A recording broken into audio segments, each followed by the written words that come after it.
It doesn't sound like a country song. It doesn't have the lazy, swinging rhythm of a honky-tonk ballad or the grand swell of a Nashville sound string section. It is frantic. It is anxious. It is a minor key loop that circles around itself like a panic attack. Then, the voice enters. It isn't the confident, brassy belt of the queen of country music. It is high, thin, and terrified. It is the sound of a woman on her knees. Jolene, Jolene, Jolene, Jolene. I'm begging of you, please don't take my man. For 50 years, this song has stood as one of the immaculate monoliths of American music. It has been covered by everyone from the White Stripes to Olivia Newton-John to Miley Cyrus. It is a karaoke staple, a drag queen anthem, and a global obsession. Rolling Stone ranked it as one of the greatest songs of all time. But to hear Jolene merely as a catchy tune is to miss the terror hiding in the chord progression.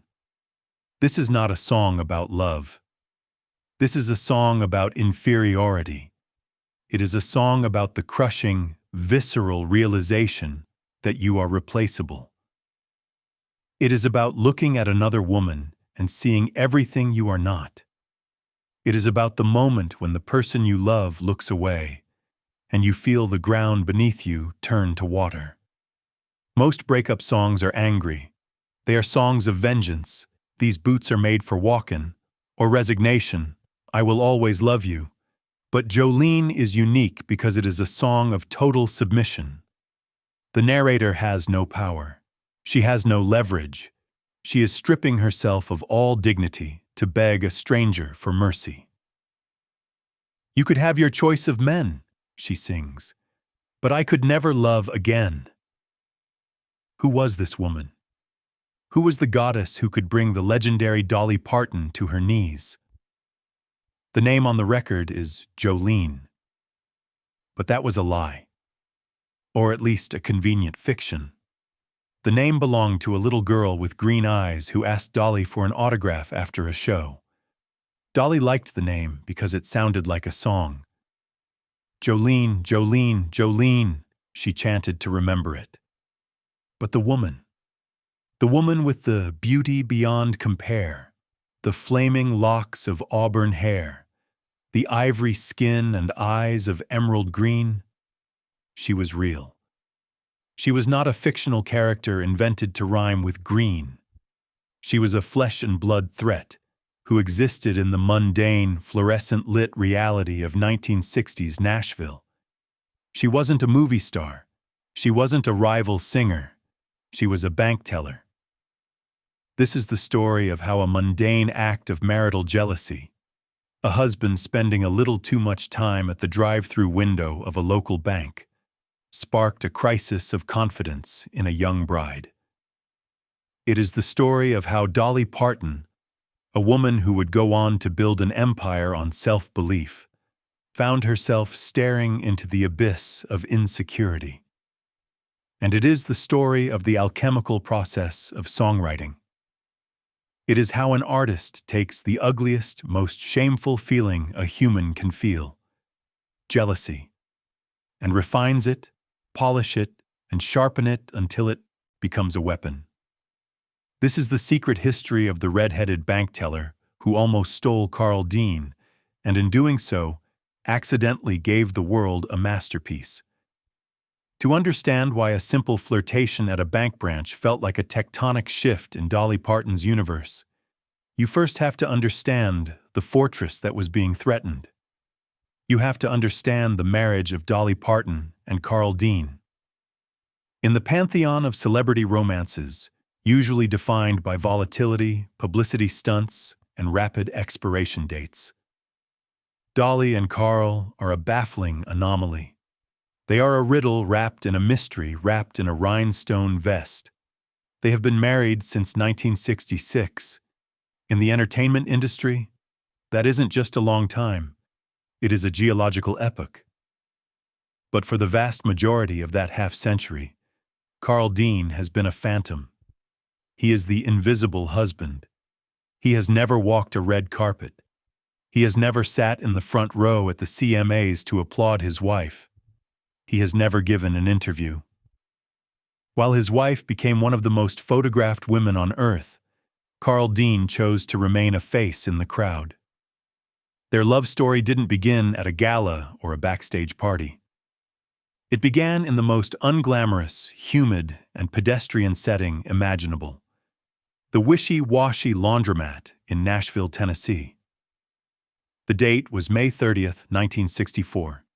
It was the very first day Dolly had arrived in the city. She was 18 years old, fresh off the bus from Sevierville, dragging a cardboard suitcase filled with dirty laundry and a head filled with impossible dreams. She was tiny, loud, and vibrating with nervous energy. Carl Dean was 21. He was driving a white Chevy pickup truck. He was tall, dark, handsome, and possessed a quiet, stoic quality that was the polar opposite of Dolly's manic charisma. He saw her folding clothes. He slowed his truck down. He looked at her revealing outfit, the kind of clothes the town girls wore, and he delivered a pickup line that was as clumsy as it was endearing. "You're gonna get sunburned out here," he said. It wasn't poetry. It wasn't Shakespeare. But to an 18-year-old girl alone in a big, scary city, it sounded like safety. Carl was not in the music business. He had zero interest in twangy guitars or rhinestone suits. He ran an asphalt paving company. He was a man of the earth, a man of labor, a man who dealt in hot tar and gravel. He was grounded in a reality that Dolly was desperately trying to escape. Yet he became the only thing that kept her tethered to the ground. He was the anchor to her balloon. As Dolly began her ascent into the shark-infested waters of the music industry, navigating the predatory men, the bad contracts, and the grueling tours, Carl provided a silent, unshakable stability. He was the one person in her life who didn't want a percentage of her royalties. He just wanted her company. Their marriage was forged in rebellion. When Dolly's career began to take off, her record label, Monument Records, gave her a strict directive: do not get married. They believed that a female country singer needed to appear available to her male fans. Marriage, they argued, was a career killer. Dolly listened to the executives. She nodded her head. And then she got in the car with Carl and drove to Ringgold, Georgia, just across the state line, to elope. It was a secret ceremony held on Memorial Day, 1966. There were no paparazzi. There were no guests. The only witness was the preacher's wife. Dolly's mother had made her a simple white dress. They married in defiance of the industry that owned her. It was a pact, us against the world. But by the early 1970s, the dynamic of that pact had shifted. The world was winning. Dolly was no longer just a struggling songwriter. She was a star. She was appearing weekly on The Porter Wagner Show, broadcasting into millions of homes. She was traveling constantly, living on a tour bus surrounded by adoring fans and powerful men. In any other celebrity marriage, the insecurity would have belonged to Carl. He was the civilian married to the superstar. He was the one staying home in an empty house while his wife shared the stage with legends. But the cruel twist of the Jolene narrative is that the insecurity flowed in the opposite direction. Despite her rising fame, despite the applause, Dolly Parton was fighting a private war with her own self-image. She has famously quipped, "I'm not a natural beauty." This was not false modesty. It was a deeply held belief. She constructed her image, the towering wigs, the acrylic nails, the cinched waist, the heavy makeup, as a suit of armor. She styled herself after the town tramps she admired as a child, because to her, they looked like movie stars. But underneath the artifice, she was terrified of being plain. She was terrified that without the paint, she was invisible. And then, into this fragile ecosystem of a young marriage strained by distance and fame, walked the redhead. It started innocently enough. Carl Dean needed to do some banking. He went to the local bank branch in Nashville. And there, behind the counter, under the hum of the fluorescent lights, stood a woman who possessed everything Dolly felt she lacked. She was tall. She had legs that seemed to go on for days. She had that specific kind of effortless, natural beauty that doesn't need a wig or false eyelashes to arrest a room. She had ivory skin and eyes of emerald green, and she had red hair, flaming locks of auburn hair. She was the anti-Dolly. She was real. She was sophisticated. She was the kind of woman who looked good in the morning light, without an hour of preparation. Carl Dean came home and mentioned the bank teller. He mentioned how helpful she was. He mentioned her a few days later. He mentioned that the bank had great service. He mentioned her laugh. Then Dolly noticed a pattern. Carl was going to the bank a lot. A lot. He was going to the bank when he didn't have money to deposit. He was finding reasons to drive the white Chevy pickup down to that specific branch. He was putting on a clean shirt to go talk about asphalt loans. Dolly would later joke about it in concerts, using her trademark humor to diffuse the pain. He was spending more time at the bank than we had money, she would tell the crowd, getting a big laugh. I thought, well, that's hell. But at the time, in the quiet of their home, it wasn't a joke. It was a crisis. Dolly Parton was a woman who lived by her intuition. She was a songwriter. Her job was to observe human behavior, and she saw the way her husband, her rock, her civilian, the man who never looked at other women, talked about this bank teller. It wasn't just admiration. It was a crush. It was an infatuation. It was a sparkle in his eye that Dolly hadn't put there.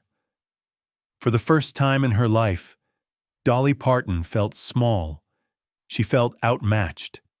She looked at herself in the mirror, the painted woman, the backwoods Barbie covered in artificial enhancers, and then she imagined the natural, elegant redhead at the bank.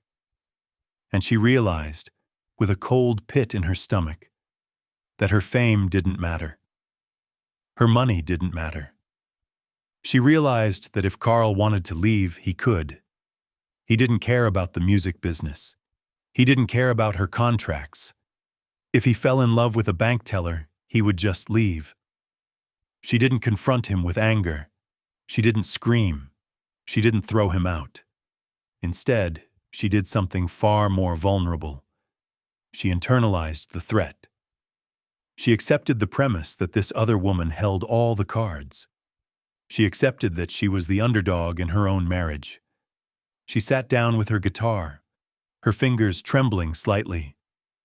She found a chord that sounded like anxiety, a C-sharp minor, and she began to draft a letter to the enemy. She didn't write, "I hate you." She didn't write, "Stay away from him." She wrote the only thing that felt true in that moment of total, crushing inferiority. She wrote, "I'm begging of you." In the folklore of American music, there are certain dates that ring out like church bells. There are dates of tragedy, like the day the music died. There are dates of revolution, like the day Dylan went electric at Newport. And then, there is a date in 1973. The exact day is lost to the fog of memory, that stands as a moment of impossible, supernatural creativity. It is a day that sounds like a tall tale, the kind of story a PR agent would invent to burnish a client's legend. But in the case of Dolly Parton, the physical evidence suggests it is true. Sometime in that year, Dolly Parton retreated to her home office. The walls were closing in on her. On one side, she was fighting a war of independence against her mentor, Porter Wagoner, trying to extricate herself from the most successful duo in country music. On the other side, She was fighting a war of insecurity against the red-headed bank teller, trying to save her marriage to Carl Dean. She was under siege professionally and personally, and under that immense pressure, her mind turned into a diamond manufacturing plant. She picked up her guitar, and in the span of a single afternoon, she drafted 2 songs. The first was a farewell letter to Porter Wagoner, a ballad of devastating grace and maturity titled, "I Will Always Love You." The second was a desperate plea to the bank teller, a frantic minor-key loop titled Jolene. Consider the magnitude of that afternoon. Most songwriters spend a lifetime praying for one song that will enter the global canon. They pray for one song that will be sung in karaoke bars in Tokyo, played at weddings in London, and hummed by grandmothers in Tennessee. Dolly Parton wrote 2 of them before dinner. When archivists later examined the reel-to-reel cassette tape from that session, they found the 2 songs recorded back-to-back. It is the audio equivalent of finding the blueprints for the pyramids and the Sphinx on the same scroll. It was a creative supernova, a moment where the 2 poles of her existence, her supreme professional confidence and her crippling personal insecurity, collided to create pure energy. But while the melody for Jolene was born from the anxiety about the bank teller, the song required a specific ingredient that the other woman could not provide. It needed a name. The bank teller's name wasn't Jolene. It was likely something common, something forgettable. And the bank teller doesn't flow off the tongue in a chorus. Dolly needed a name that sounded like a song before you even put music to it. The inspiration came from a moment of pure innocence, a stark contrast to the marital crisis brewing at home. A few days prior to the writing session, Dolly was performing a concert. During the meet and greet, a little girl stepped up to the edge of the stage to ask for an autograph. She was about 8 years old. She was striking. She had fiery red hair and piercing green eyes. She looked up at Dolly with the unadulterated adoration that only a child can offer. Dolly, charmed, asked the girl, "What is your name?" "Jolene," the little girl said. Dolly paused. She rolled the name around in her mouth. Jolene. It had a rhythm. It had a lilt. It sounded like a bell ringing in a valley. "That is the prettiest name I ever heard," Dolly told her. "I'm going to write a song about that name. If you ever hear it on the radio, you'll know it's about you." As she walked away, Dolly began to chant the name to herself, locking the rhythm into her memory so she wouldn't lose it. Jolene, Jolene, Jolene, Jolene. It became a mantra. Back in her writing room, struggling with the jealousy over the tall, beautiful woman at the bank, that mantra came back to her. In a brilliant, subconscious act of songwriting alchemy, she performed a transplant. She took the innocent name of the adoring child and grafted it onto the face of the terrifying seductress. This choice changed the entire texture of the song. If the song had been named Barbara or Susan, it might have felt grounded, domestic. But Jolene sounded exotic. It sounded soft. By naming her rival something so melodic, she made the monster beautiful.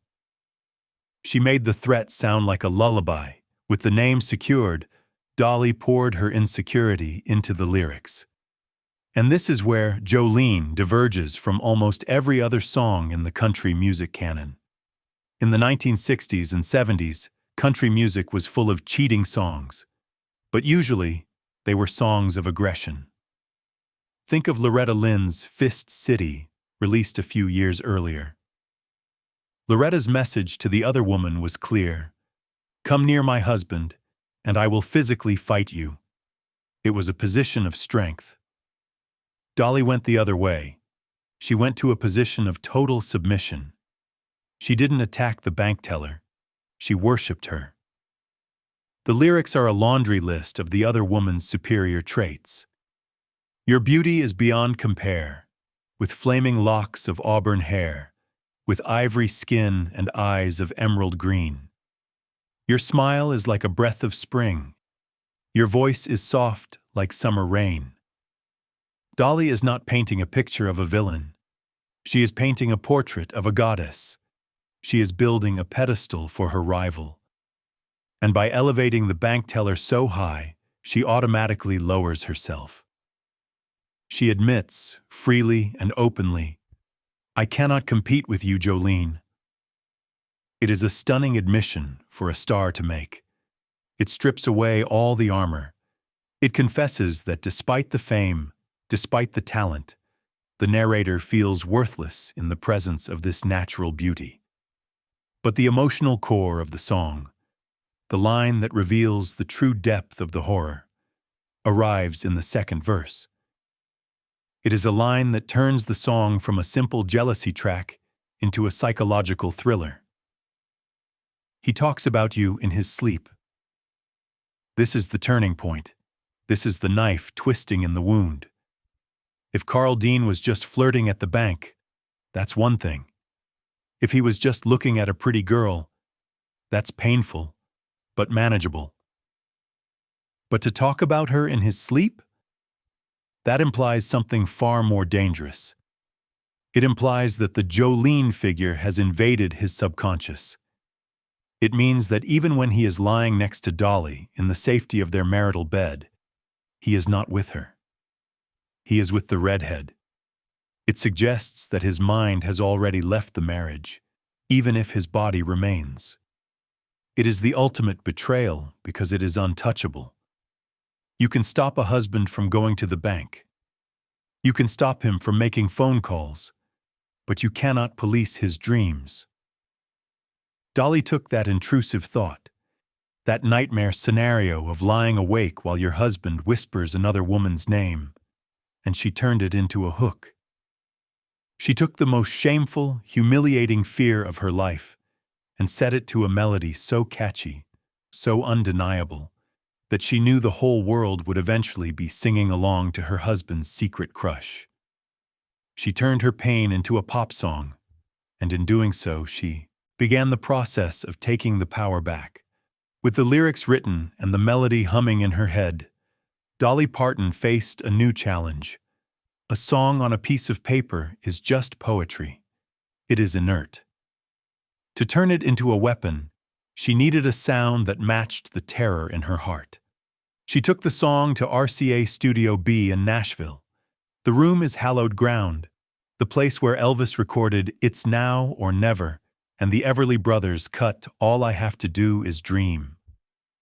But Dolly wasn't looking for a dream. She was looking for a nightmare set to a dance beat. The sonic identity of Jolene is defined not by a fiddle or a steel guitar or a piano. It is defined by a single acoustic guitar, played with a relentless, nervous energy that mimics the physiology of a panic attack. The musician responsible for that sound was a session legend named Chip Young. Dolly played him the song. She showed him the chord progression, a descending minor key riff. She told him what it was about, and Chip Young developed a guitar part that is now one of the most recognizable opening riffs in music history. Technically, it is a style known as Travis picking, a complex, syncopated finger-picking method where the thumb plays a steady bass line while the fingers pluck the melody on the treble strings. But Young played it with a unique, driving urgency. Listen closely to the record. There is no strumming. There is no moment where the guitar takes a breath. It is a constant, rolling loop of notes. It sounds like a heartbeat that is beating too fast. It sounds like a woman pacing back and forth in her kitchen at 2 a.m., waiting for headlights to appear in the driveway. The key is critical.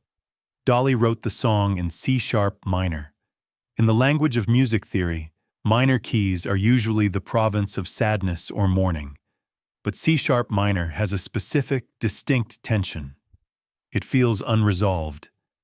It feels taut, like a wire pulled until it's about to snap. It doesn't resolve into a comfortable home note until the very end of the phrase. It keeps the listener on edge, subconsciously mirroring the insecurity of the narrator. When the track was laid down, it stood in stark, jarring contrast to everything else coming out of Nashville in 1973. This was the peak era of the Nashville sound and countrypolitan. The biggest hits of the day, songs by Glenn Campbell, Lynn Anderson, or Tammy Wynette, were polished to a high sheen. They were drenched in orchestral strings, background choirs, and smooth production. They were designed to sound like pop music for adults. Jolene sounded like something else entirely. It sounded ancient.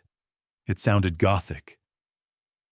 If you stripped away the modern recording quality, the song structure of Jolene shares its DNA with the murder ballads of the Appalachian Mountains, the spooky folk songs Dolly grew up hearing in Sevier County. It has that same haunting, circular modal quality. It sounds like a warning whispered in the woods. And then there was the vocal arrangement. In almost every major country hit of the 1970s, the chorus is supported by a vocal group, the Jordanaires or the Nashville edition. A wall of background singers would come in to sweeten the sound, to make it feel communal and big. Dolly Parton and her producer, Bob Ferguson, made a radical decision. There would be no choir. There would be no backup singers. Dolly recorded the harmony parts herself. She overdubbed her own voice, layering a high harmony over the melody. But because it is the same voice, with the exact same timbre and phrasing, it creates a ghostly, uncanny effect. It doesn't sound like a group of friends supporting her. It sounds like the voices in her head. When she sings the name, Jolene, Jolene, Jolene, Jolene, the harmonies stack up, emphasizing her total isolation. She is begging, and the only person answering her is her own echo. The song was released in October 1973 as the lead single from the album of the same name. The reaction was immediate and overwhelming. It was a missile that struck the heart of the culture. It shot to #1 on the Billboard country charts in February 1974. But more importantly, it crossed over. It climbed into the pop charts. It cracked the UK top 10. It became a global phenomenon. People who had never set foot in a honky-tonk, people who looked down on country music as hillbilly stuff, found themselves obsessed with this desperate minor key plea. It resonated because it felt real. It didn't feel like a manufactured pop song. It felt like a confession tape. But back at home in the quiet suburbs of Nashville, the success of the song created a bizarre domestic dynamic. Imagine being Carl Dean. You are a quiet man who paves driveways for a living. You are a man who values his privacy above all else. You had a mild, perhaps innocent flirtation with a pretty bank teller. You thought it was a secret. You thought it was just a reason to put on a clean shirt and feel handsome for a few minutes. And now, your wife, one of the most famous women in America, has turned that flirtation into the #1 song in the country. Every time Carl Dean turned on the radio in his white Chevy truck, he heard his wife begging Jolene not to take him. Every time he walked past a newsstand, he saw headlines about the song. Every time he watched television, there was Dolly looking into the camera, singing about how he talked about another woman in his sleep.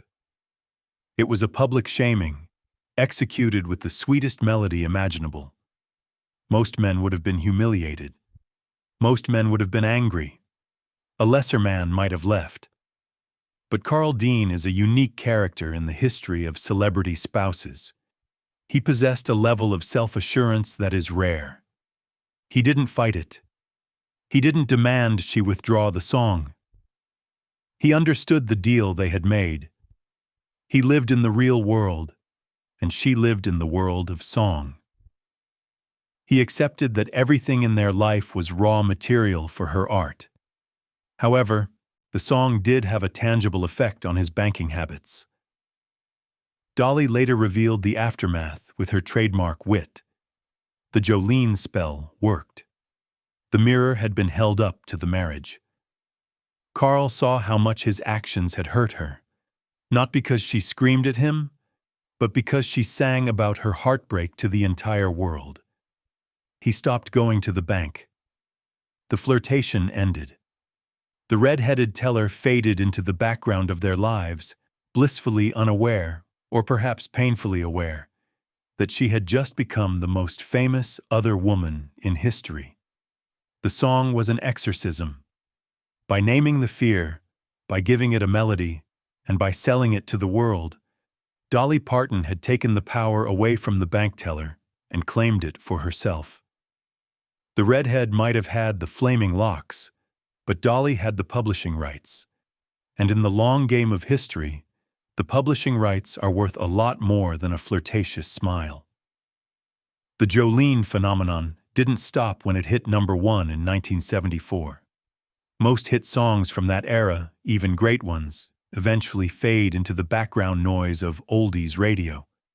They become artifacts of their time, trapped in amber. But Jolene refused to age. Instead, it grew. It mutated. It became a cultural touchstone that transcended the genre of country music entirely. It has been covered by the White Stripes, giving it a garage rock snarl. It has been covered by Miley Cyrus in her backyard sessions, introducing it to a generation of digital natives. It has been performed by choirs, punk bands, and opera singers. Why? Why does a specific personal song about a red-headed bank teller in Nashville resonate with millions of people who have never been to Tennessee, never met a Carl Dean, and perhaps aren't even interested in men? The answer lies in the psychological truth of the character. Jolene isn't just a person. She is a projection. She is a mirror. She is the embodiment of our own deepest insecurities. She is the person you look at across a crowded room and think, if I were her, I'd be happy. If I were him, I'd be loved. If I had that life, I wouldn't feel this empty. When Dolly sings, "I cannot compete with you," she is voicing a universal, unspoken fear. The fear that we are fundamentally not enough. That despite our best efforts, despite our talent, despite our love, someone better, someone younger, prettier, richer, smarter, could walk in through the door and simply take our life away. The real Jolene, the red-headed bank teller, likely never knew the full extent of her role in history. She went on with her life, perhaps wondering why that nice man in the Chevy truck stopped coming by to deposit his checks. She became a ghost, preserved forever in her prime by the lyrics. But for Dolly Parton and Carl Dean, the song became a permanent third wheel in their marriage. It was the elephant in the room that Dolly turned into a pet. Dolly eventually revealed the truth of the aftermath with her characteristic blend of humor and steel. In classic Dolly fashion, she turned the tragedy into comedy to make it digestible for the public. She later told interviewers, "I put a stop to that. I got rid of that red-headed heifer." The crowd laughs. It's a great line. But then she usually drops the mask for a split second and admits the truth. It was an innocent thing, really, but it was hurtful to me. It was real to me. It made me feel like I wasn't enough. That is the verdict of Jolene. It is a monument to the moment Dolly Parton felt small. But look at the scoreboard. Carl Dean didn't leave. He didn't run off with the emerald-eyed beauty. He stayed. He stayed through the 70s, the 80s, the 90s, and into the new millennium. In 2016, they renewed their vows for their 50th anniversary in a lavish ceremony, something they missed out on the first time around. He remained the phantom husband to the very end. He hated the spotlight. He preferred his truck and his privacy. But he was there, the silent anchor to her balloon, for nearly 60 years. When he passed away in March 2025, he left behind a legacy not of scandal, but of steadfast devotion. The threat passed. The marriage survived. They won the long game. The song, however, did more than survive. It conquered. It outlived the jealousy. It outlived the bank teller's youth. It outlived the era it was written in. It became a permanent testament to the fact that vulnerability, when expressed with perfect pitch and a C-sharp minor chord, is the most powerful force in the world.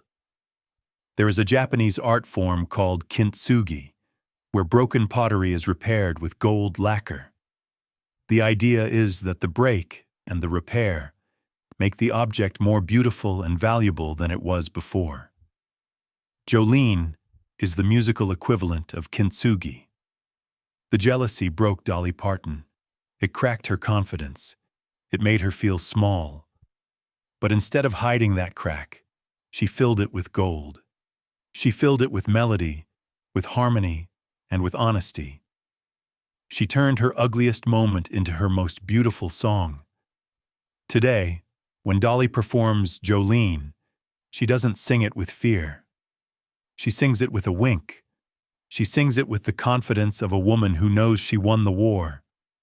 She introduces the song by telling the audience, "I'm glad she didn't take him, because I don't know who I would have got to pay the bills." She owns the story now. The bank teller is just a footnote in Dolly's biography.